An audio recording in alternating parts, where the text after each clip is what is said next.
चलिए स्टूडेंट्स, अब हम 11th क्लास में चैप्टर नंबर 1 डिस्कस कर चुके हैं। मुझे पता है आप लोगों को कुछ डाउट है, लेकिन वो डाउट जो है ऐसे वीडियो बना के भी क्लियर नहीं किए जा सकते। मैंने ट्राई भी करा, लेकिन मुझे नहीं लगता अगर आपको वहां समझ में नहीं आया तो यहाँ समझ में आएगा। तो अगर आप में से किसी को डाउट है तो 1 या 2 स्टूडेंट एट मैक्स कोई भी पर्टिकुलर टाइम जो है वो आप ग्रुप में मुझे बता दीजिए, आपको अगर डाउट हो तो। और उस दिन आके आप 15 से 20 मिनट का आपको स्लॉट मिल जाएगा, सिर्फ 1 या 2 स्टूडेंट्स। वो जब सामने आएगा तो फिजिकली उसको समझा दिया जाएगा, ठीक है।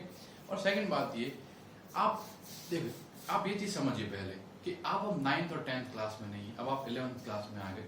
11th क्लास और 12th क्लास में जब आप कोई सब्जेक्ट पढ़ते हैं तो वो आपका एक ऑप्शनल सब्जेक्ट होता है। तो ऑप्शनल सब्जेक्ट को आप रेगुलर सब्जेक्ट की तरह नहीं पढ़ सकते।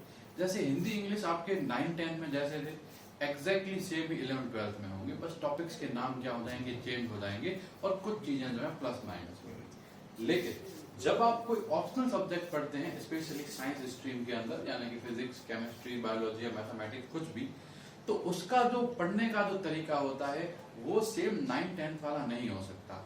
आप जो है इस चीज पे ज्यादा जोर मत दीजिए कि ये चीज कहाँ है, ये टॉपिक कहाँ है, इस चैप्टर का नाम वो नहीं है, ऐसा नहीं होता, ठीक है।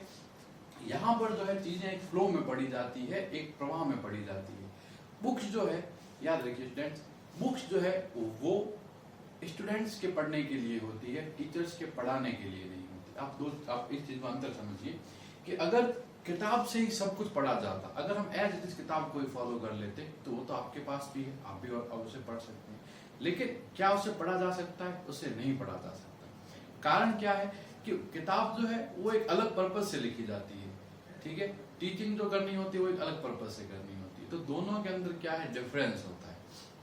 अब हमारा जो काम है वो ये है कि किताब में जो भी टॉपिक है हमें उन टॉपिक्स को कवर करना है, और वो किस फ्लो में कवर होंगे, किस ऑर्डर में कवर होंगे, मतलब पहले किसे पढ़ाया जाएगा, बाद में किसे पढ़ाया जाएगा, वो हमें डिसाइड करना होता है, ठीक है।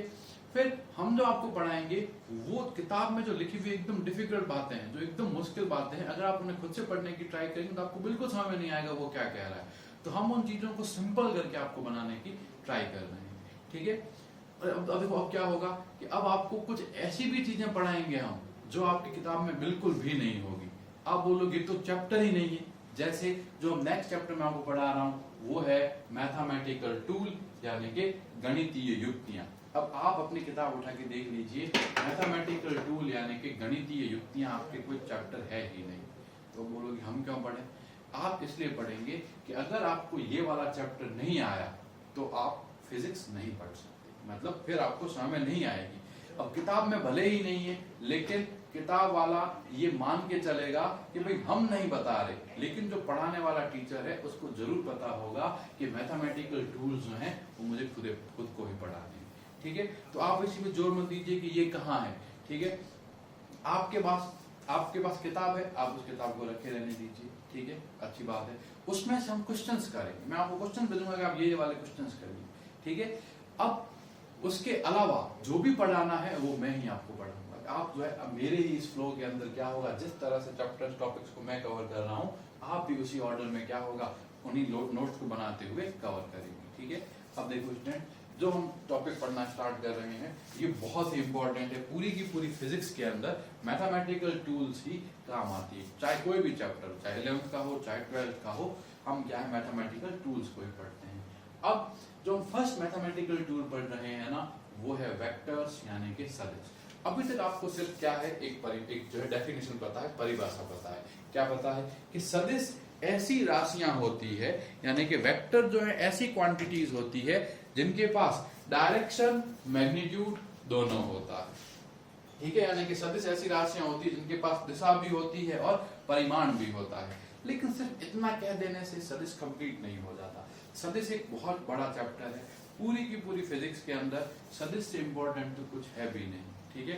अब हम देखते हैं आखिर क्या होता है सदिश और किस तरह से सदिश को परिभाषित किया जाता है।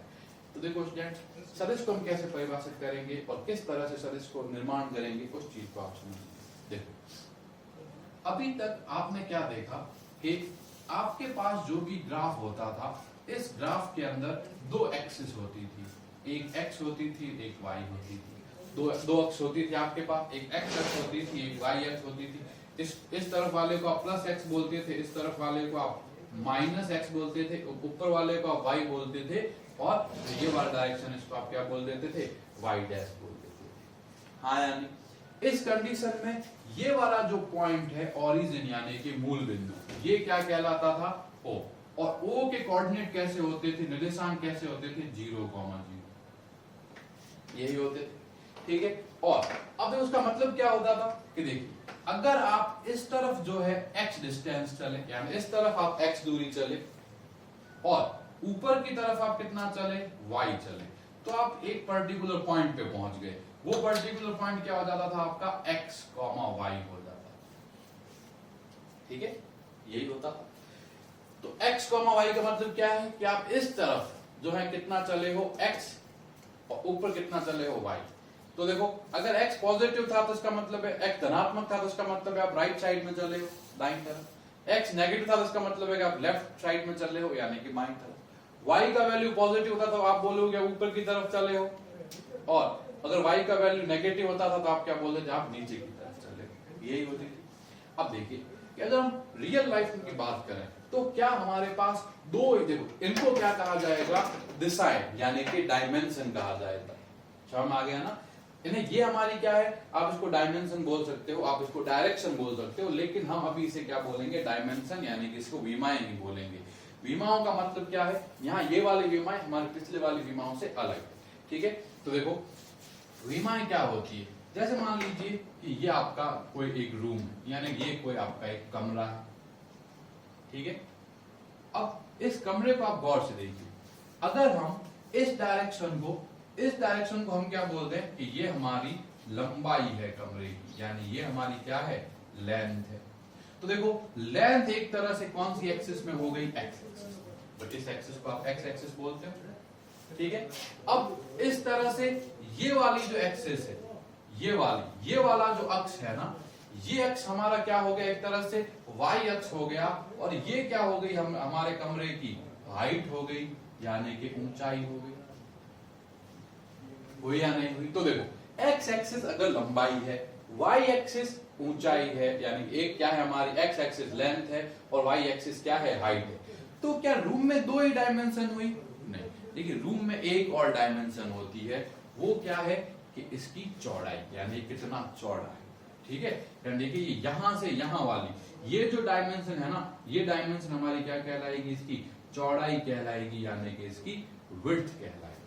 यानी देखो कि कोई भी जो रियल लाइफ ऑब्जेक्ट होते हैं, यानी कि वास्तविक जो वस्तुएं होती है, उन वस्तुओं में तीन तरह की डायमेंशन होती है, ठीक है। लेंथ, हाइट और विड्थ, यानी कि लंबाई, ऊंचाई और चौड़ाई। क्लियर हुआ ये चीज। यानी इसका मतलब क्या है कि अगर देखो लेंथ को अपन ने एक्स डायरेक्शन बोला, हाइट को अपन ने वाई डायरेक्शन बोला, तो इसका मतलब क्या है कि चौड़ाई जो होगी, जो विड्थ होगी, उसको भी तो कोई ना कोई डायमेंशन देनी पड़ेगी। आप इस चीज को समझे या नहीं समझे कि देखो भाई एक्स एक्सिस हो गया, ये वाई एक्सिस हो गया, ये जेड एक्सिस हो गया, ये यानी इसका मतलब क्या है कि रियल लाइफ में देखा जाएगा ना, तो कोई भी चीज इस तरह से एक प्लेन में नहीं होगी, यानी कि एक समतल में नहीं होगी, वो एक स्पेस में होगी, यानी एक समष्टि में होगी। यानी देखो एक्स एक्सिस भी होगा, वाई एक्सिस भी होगा, और इसके साथ साथ एक जेड एक्सिस भी होगा। समझ आ गई ना चीज। जैसे देखो ये बोर्ड है, तो देखो ये वाली जो है एक्स हुई दिशा, ये दिशा हमारी क्या हुई, वाई हुई, और जो बोर्ड के बाहर की तरफ जो डायरेक्शन आ रही है ना, तो एक ये भी तो दिशा है, ये क्या हो गई, जेड हो गई। अब ये बाहर वाले डायरेक्शन को अपन ने प्लस का जेड लिया, तो इसके पीछे की तरफ जो अपन इस तरफ जाएंगे उसको अपन क्या लेंगे, माइनस का जेड। तो देखो आगे वाला जो है जेड हुआ, और इस तरह से ये हमारा जो पीछे वाला जो है ना, ये हमारा क्या हो गया, जेड डैश हो गया। अब स्टूडेंट ऐसी कंडीशन में आपके पास जो है कोऑर्डिनेट जो है अब दो नहीं होंगे, अब कितने कोऑर्डिनेट होंगे, तीन कोऑर्डिनेट होंगे। तो देखो जो अपना ओ जो होगा ये हो जाएगा 0, 0, 0। क्लियर हुआ। अब एक्स डायरेक्शन में आप, इस दिशा में आप, यानी कि लंबाई वाली डायरेक्शन में आप एक्स चले, ऊंचाई वाली यानी कि हाइट वाले में वाई चले, और चौड़ाई वाली में आप कितनी चल गए भाई, यहां से ऐसे बाहर कितना आ गया, जेड बाहर आ गए। तो ये वाला पॉइंट अब क्या हो जाएगा स्टूडेंट्स, ये वाला जो पॉइंट होगा इसके भी अब तीन कंपोनेंट होंगे, एक होगा पहले x, फिर होगा y और फिर होगा z। क्लियर हुई ये चीज। तो आपको ये चीज याद रखनी है कि अब से हमारे जो निर्देशांक होंगे, जो कोऑर्डिनेट्स होंगे, वो 2 नहीं होंगे, वो कितने होंगे? 3 होंगे। 2 मतलब x और y। अब हमारे पास क्या होंगे? 3 होंगे, x, y और z। ठीक है। अब सदिशों में इसका क्या रोल है, तो देखिए क्या, अब हम समझना स्टार्ट करते हैं कि सदिशों को क्या है, किस तरह से जो है बनाया जाता है। ठीक है, तो ये चीज आप यहां तक समझ गए आई हो कि भाई जो भी पॉइंट होगा, जो भी निर्देशांक होगा, जो भी बिंदु होगा, उसका देखो ये एक पॉइंट है, इस पॉइंट के ये चीज क्या कहलाएगी? कोऑर्डिनेट यानी कि निर्देशांक कहलाएगी। जैसे अगर आपको पूछा जाए कि ये वाला पॉइंट P है, तो पॉइंट P के कोऑर्डिनेट यानी निर्देशांक क्या है, तो आप क्या बोलोगे? x, y, z। ठीक है। अब हम देखते हैं क्या होगा। देखिए इसके आगे अभी हम वेक्टर लिखना है, तो वेक्टर हम कैसे लिखेंगे? गौर से। ठीक है। अब वो वाली चीज आप याद रखोगे। अब उस चीज के आगे की तरफ हम बढ़ते हैं। अब देखो आप क्वेश्चन है कि वेक्टर क्या होता है, तो वेक्टर एक तरह से क्या होता है? लाइन सेगमेंट होता है।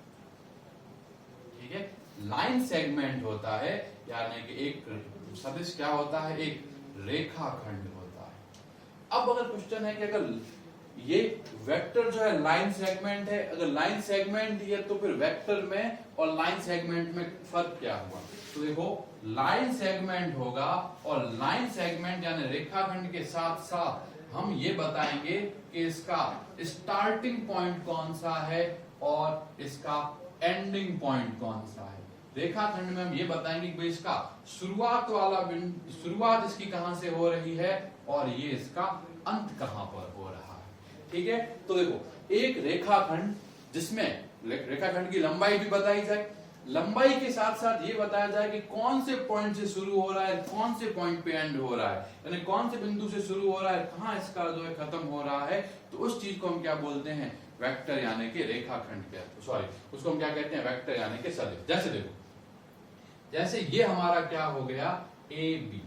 ठीक है, और ये हमारा हो गया 2 सेंटीमीटर। अब देखिए आपको पूछा जाए क्या ये ए बी, क्या ये ए बी एक लाइन सेगमेंट यानी कि रेखाखंड है, तो आपका आंसर होगा हाँ, ये क्या है? लाइन सेगमेंट यानी कि रेखाखंड है। आपको पूछा जाए क्या ये वेक्टर है, तो आप बोलोगे वेक्टर नहीं है। क्यों? क्योंकि देखिए मुझे ना तो ये पता है कि ये स्टार्टिंग कहां से हुआ और इसका एंड कहां से हुआ। मतलब देखो ए से शुरू होकर बी पे एंड हो सकता है, बी से शुरू होकर ए पे एंड हो सकता है।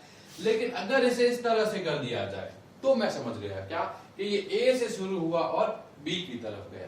तो ऐसी कंडीशन में ये मेरा क्या कहलाएगा? एक ये है तो लाइन सेगमेंट, इसका मुझे स्टार्टिंग पॉइंट पता है, इसका मुझे एंडिंग पॉइंट पता है, तो इसको मैं क्या बोल दूंगा? वेक्टर बोल दूंगा, यानी कि सदिश बोल दूंगा। अब देखो ए से शुरू होके बी पे एंड हुआ है, तो इसको अपन बोलेंगे ए बी वेक्टर। क्लियर हुआ? ए देखो ये जो है ना, ये वाली चीज, इस चीज को हम क्या बोलेंगे? ये क्या है? ए बी, जो रेखाखंड का नाम होता है ए बी। अब इसके ऊपर हमने ये एरो लगा दिया, ये एरो जब आपने लगाया तो एरो लगाते ही वो चीज क्या बन गई? वेक्टर बन गई, यानी कि सदिश बन गई। अब इस कंडीशन में आपने जब ए बी वेक्टर लिखा ना, तो ए तो हमारा क्या हो गया? स्टार्टिंग पॉइंट हो गया, और बी हमारा क्या हो गया? एंडिंग पॉइंट हो गया। ये याद रखना है। तो इस तरह से अगर आपको पूछा जाए कि पी क्यू वेक्टर क्या होगा, तो पी क्यू वेक्टर का मतलब क्या होगा कि एक ऐसा लाइन सेगमेंट जो कि P से शुरू हो रहा है और Q पे एंड हो रहा है, वो क्या कहलाएगा? PQ वेक्टर कहलाएगा। तो इस तरह से आपका QP वेक्टर क्या हो जाएगा? QP वेक्टर में Q से तो जो है शुरू होगा और P पे ये क्या होगा? एंड होगा। क्लियर हुई ये चीज? क्लियर हुई या नहीं हुई? ये चीजें अगर यहां तक क्लियर हुई है तो हम इसके आगे बढ़ते हैं कि क्या वेक्टर को किस तरह से लिखा जाता है और ये चीजें है क्या। ठीक है, तो देखो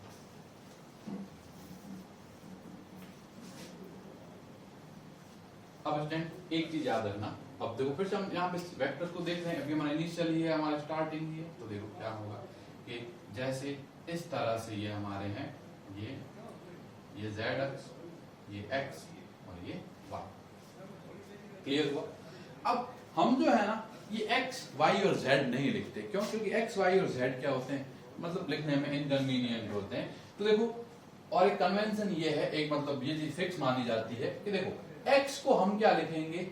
I, और इसके ऊपर इस तरह से टोपी लगा देंगे। इसको क्या बोला जाएगा? इसको बोला जाएगा I कैप। ठीक है भाई, I तो ये है ही, इसके ऊपर हमने क्या लगा दिया? टोपी लगा दी, तो ये क्या हो गया? आई कैप। अब देखो ये एक्स वाई जेड है, तो एक्स डायरेक्शन याद रखेंगे, आई कैप जो है, आई कैप आपको क्या बताएगा कि आपका ये जो है ये क्या है, एक्स डायरेक्शन है, यानी कि एक्स दिशा है। ठीक है, ये क्या है, एक्स डायरेक्शन है, यानी कि एक्स दिशा है। इस तरह से वाई को क्या बोला जाएगा, वाई को बोला जाएगा जे कैप। क्लियर हुआ? वाई को क्या बोला जाएगा, जे कैप। जे कैप का मतलब क्या हो गया, वाई डायरेक्शन। इस तरह देखो, जब ये एक्स वाई जेड है तो ये आई कैप हुआ, ये जे कैप हुआ। देखो जे के ऊपर इस तरह से अपन लगा रखा है, तो ये क्या हो गया, जे कैप। और जेड को अपन क्या बोलेंगे, के कैप। ठीक है, तो एक्स हमारा हुआ आई कैप, वाई हुआ हमारा जे कैप, और जेड हमारा क्या हो गया, के कैप हो गया। ठीक है, यानी इस तरह से आप देखो, जहां भी एक्स होगा उसको हम लिखेंगे आई कैप, वाई को लिखेंगे जे कैप, और जेड को लिखेंगे के कैप। अब आप समझिए कैसे होगा। अब सबसे पहले जो है ना हम डिफाइन करते हैं, ये कहलाता है पोजीशन वेक्टर। ठीक है, ये क्या है, पोजीशन वेक्टर, यानी कि स्थिति सदिश।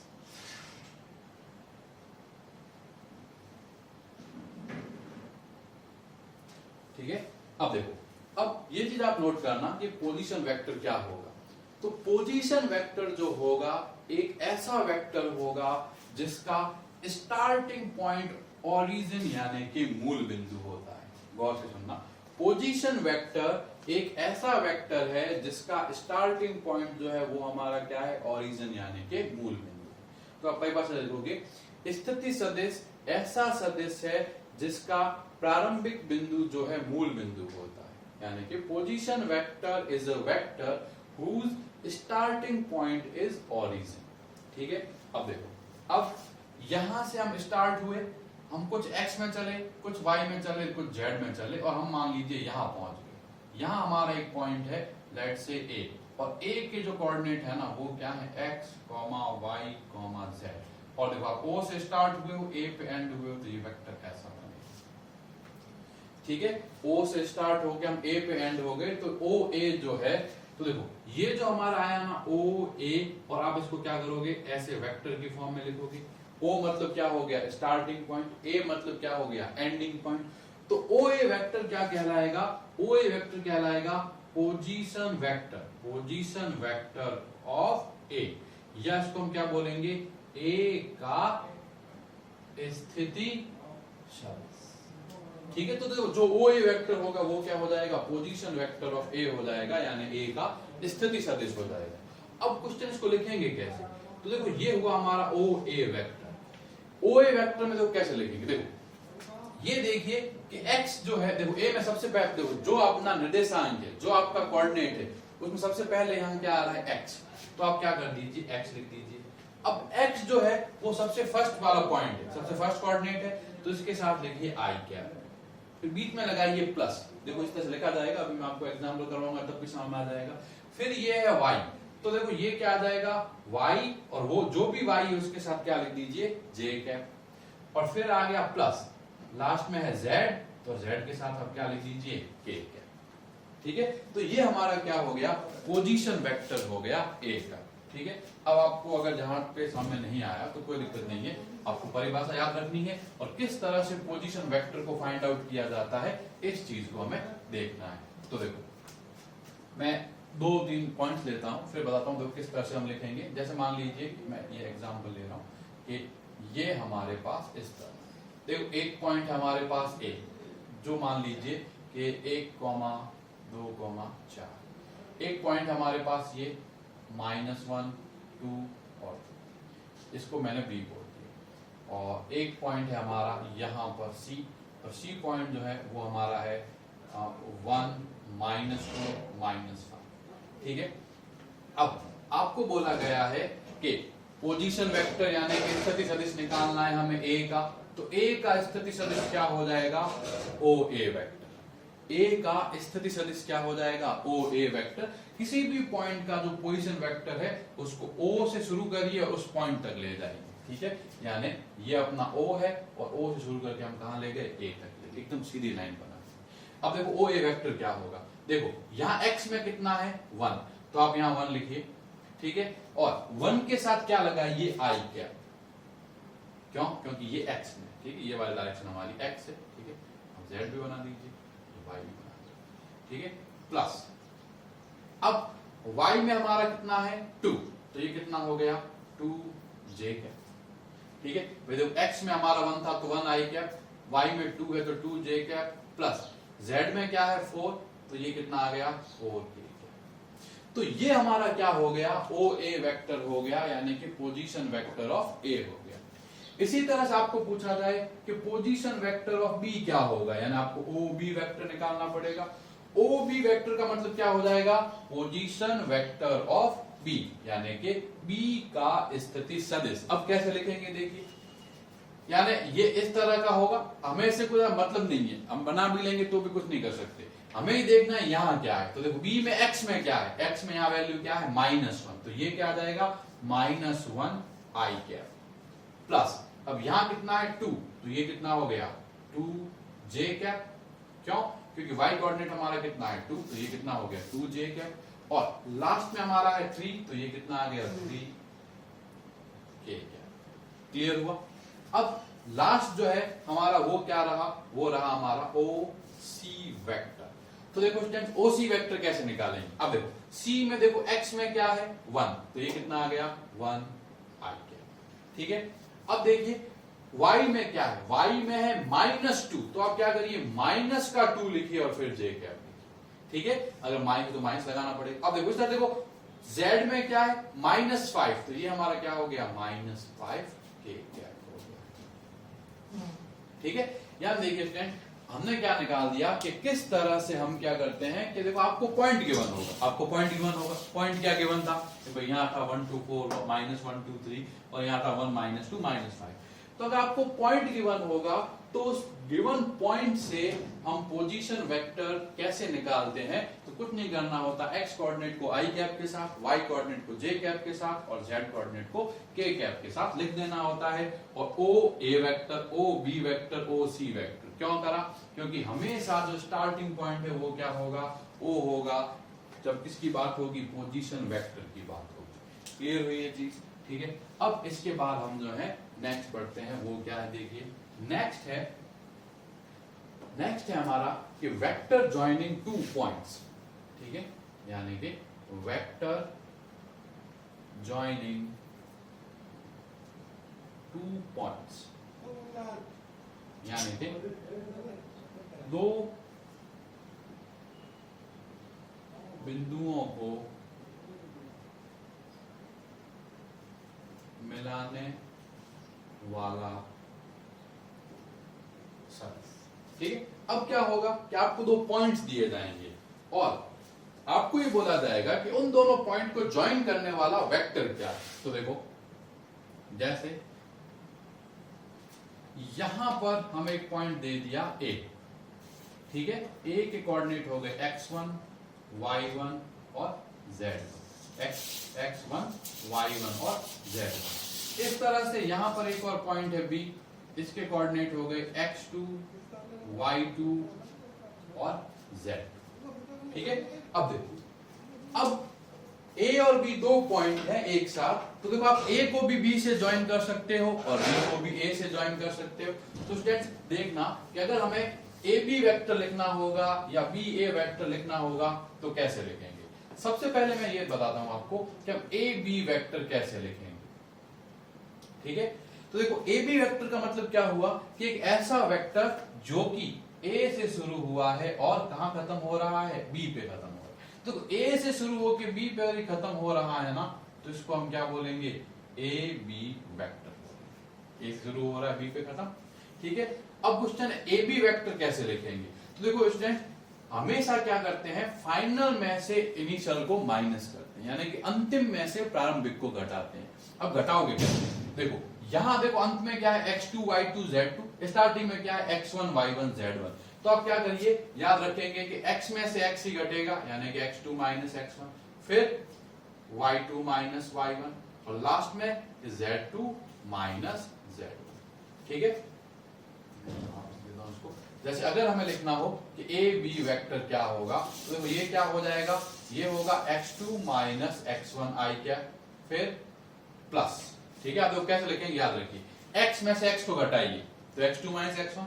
अब i कैप, क्योंकि देखो x को हम क्या लिखते हैं i कैप, फिर यहां क्या आ जाएगा y2 minus y1 j cap, और लास्ट में क्या आ जाएगा z2 minus z1 k cap. तो देखो कोई भी जो दो पॉइंट दे रखे होंगे उनको ज्वाइन करने वाला यानी उनको मिलाने वाला जो वेक्टर है वो इस तरह से लिखा जाता है कि x2 minus x1 i cap plus y2 minus y1 j cap, और लास्ट में क्या आ जाएगा z2 minus z1 k cap. ठीक है, अब जैसे हम एक एग्जांपल ले लेते हैं, तो ये एग्जांपल हुआ, जैसे देखिए आपको पॉइंट ए दे दिया, पॉइंट ए आपको दे दिया 2, 3, 4, और पॉइंट बी आपको दे दिया 5, 6, 3।